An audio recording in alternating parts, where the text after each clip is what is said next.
Now, I know that game week 16 has only just begun, but there's already plenty to talk about. And in this video, I'm going to go through players to buy and avoid ahead of game week 17.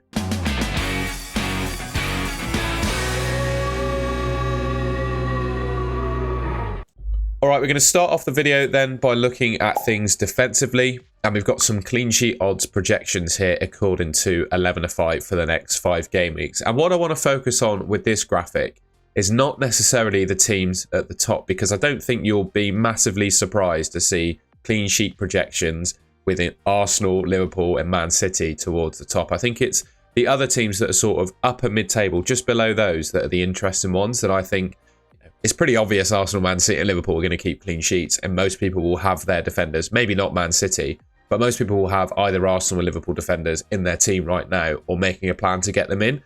But likes of Chelsea have really good fixtures coming up and decent clean sheet odds. We can see Newcastle up there, Bournemouth, Villa, Crystal Palace, and Fulham and Brighton as well, even Nottingham Forest up there as well. Those are, top end of the table teams for keeping clean sheets in the next 5 game weeks. The key news, I guess, defensively coming out of game week 16 so far is Rayan Aït-Nouri picking up his 5th yellow card. So he's going to miss the Leicester game. And I'm also pretty sure, this will be confirmed probably after this video comes out, I'm also pretty sure he got a 2nd yellow in that game for kicking the ball away. So for me, Aït-Nouri is an absolute sell. And I'm actually quite glad he got that 5th yellow card, because I was umming and ahhing about taking him out, because as you can see there, he's made 16 appearances, played in all 16 games, and only kept 1 clean sheet. He might have 6 attacking returns, which I guess 7 returns in 16 appearances is nothing to be sniffed at, really. But the fact that Wolves just simply couldn't keep a clean sheet, I'm very happy to be getting rid of him. And I'm really happy he got that yellow card, because it gives me a good excuse to. And next up, I'll talk about who I think his best replacements are. First up, and I think Anthony Robinson is going to appear in a lot of FPL content creators' videos this week. So I think I'm going to get ahead of the crowd and talk about him today. I genuinely think, I've said this for a little while actually, I genuinely think Anthony Robinson is one of the best left-backs in the Premier League right now. In Fulham, they're definitely performing really well. I would say of all of those kind of mid-table pack teams, they're probably the best. They've got a pretty decent player in every single position, I would say.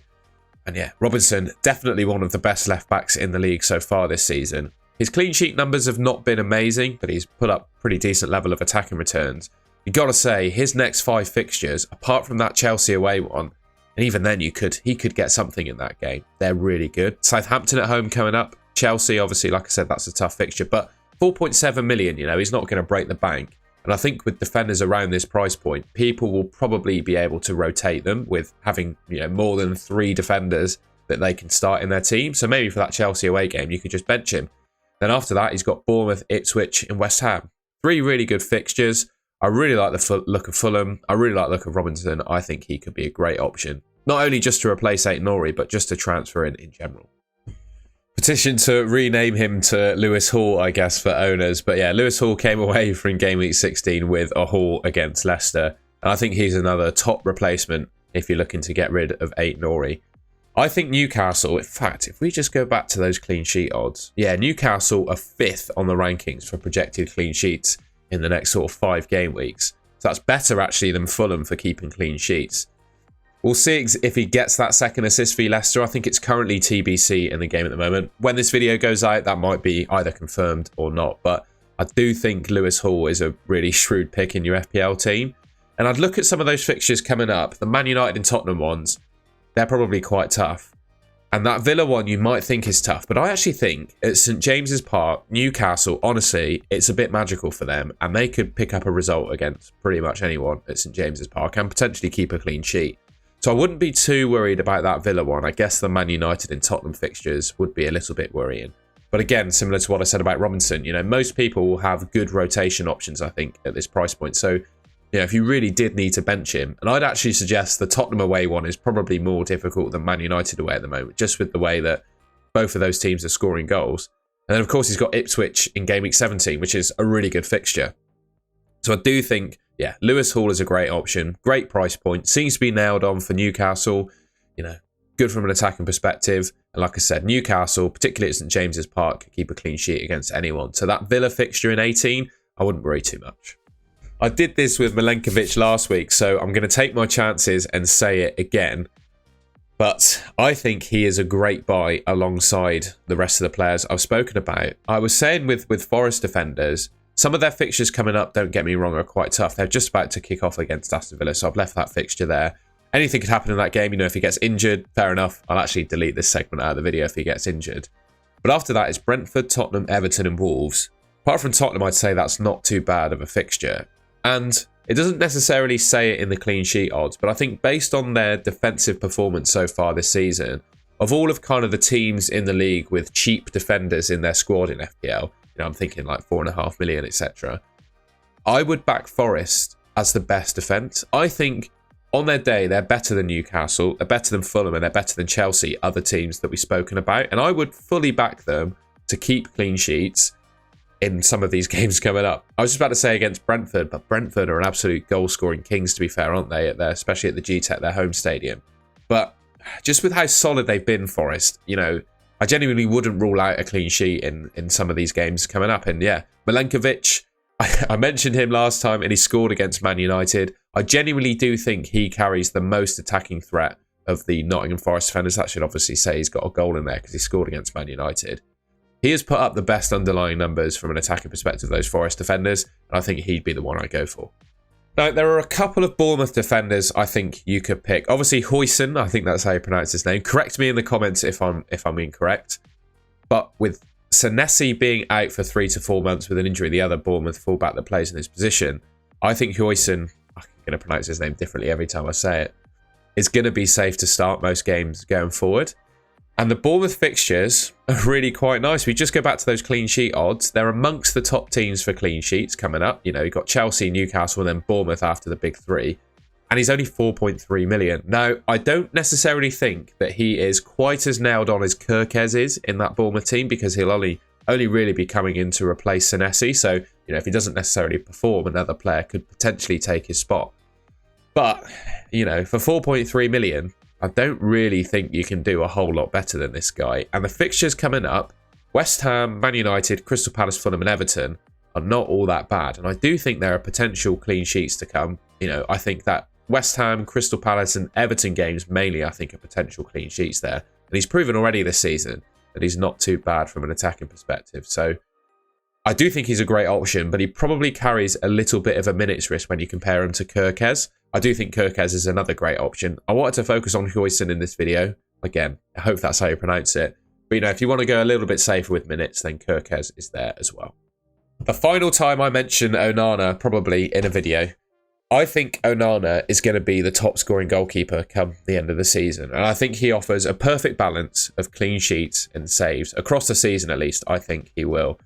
I recommended him before last week, but I said Gameweek 17 is probably the hop-on point, given that he's got Man City in 16, and I stand true by that. I think I'm going to buy Onana in goal in Gameweek 17. I have to stick to my word, right, that I think he's going to be the top-scoring keeper come the end of the season. And I actually think they've got a pretty decent fixture run there. 3 of those games coming up, I think there's a chance of clean sheets. Against Liverpool and Newcastle, I think there's a chance of saves as well. So, yeah, I think he's going to be the top point-scoring goalkeeper come the end of the season. And if the Sanchez, Flecken, etc. frustration continues for managers, I think this guy is probably the best replacement. Obviously, involves spending a little bit more money. But like I said, I think he's going to end up as the top-scoring goalkeeper come the end of the season.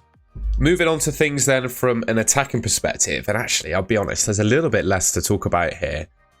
Looking at these projected goals, ultimately, there are never any real surprises because the top teams kind of dominate the list, and they do every week. Man City, Liverpool, Arsenal, Chelsea, Newcastle, Spurs, all the kinds of teams that you would expect to be in and around the top. I guess if we talk about fringe teams as such, Bournemouth is probably there. They're probably slightly punching above their league position in terms of projected goals coming up, if that's a fair statement. Teams that don't look good for projected goals, where you got the bottom 5 there. Nottingham Forest, Southampton, Leicester, Ipswich and Everton, and Wolves as well. We'll talk about Wolves in a second. I'd also say, I'm not going to talk about him in this video because he's yet to play, but one popular striker in the game at the moment that people were actually bringing in, I saw in my deadline stream ahead of Gameweek 16, is Chris Wood. And whilst I do think Chris Wood is a great option, what I don't think is that Nottingham Forest create all that many chances for him. I think so far this season, he's doubled his XG in terms of actual goals that he's scored.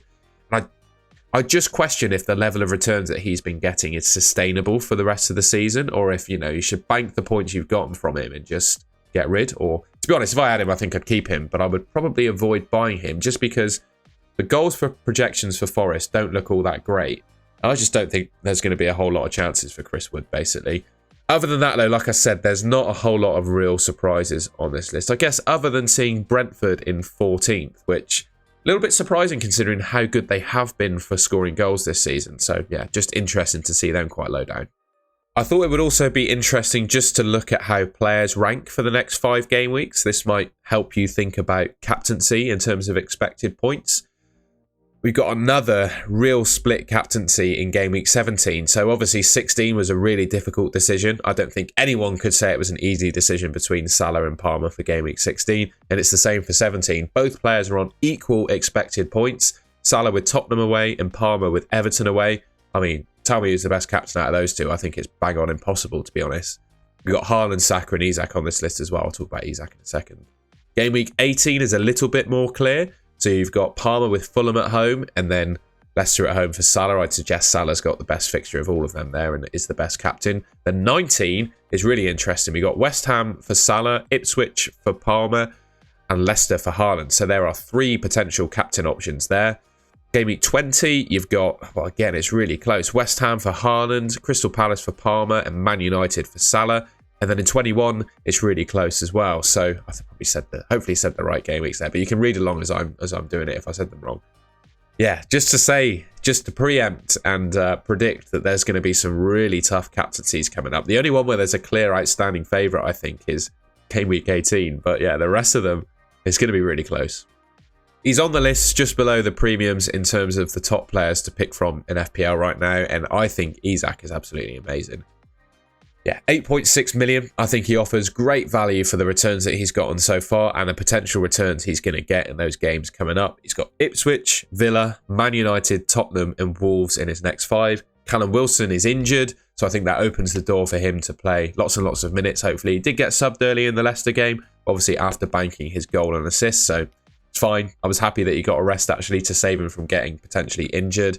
And yeah, those 5 fixtures are coming up are just great. I think if you don't have Isak already, you really need to make a plan to get him in your team.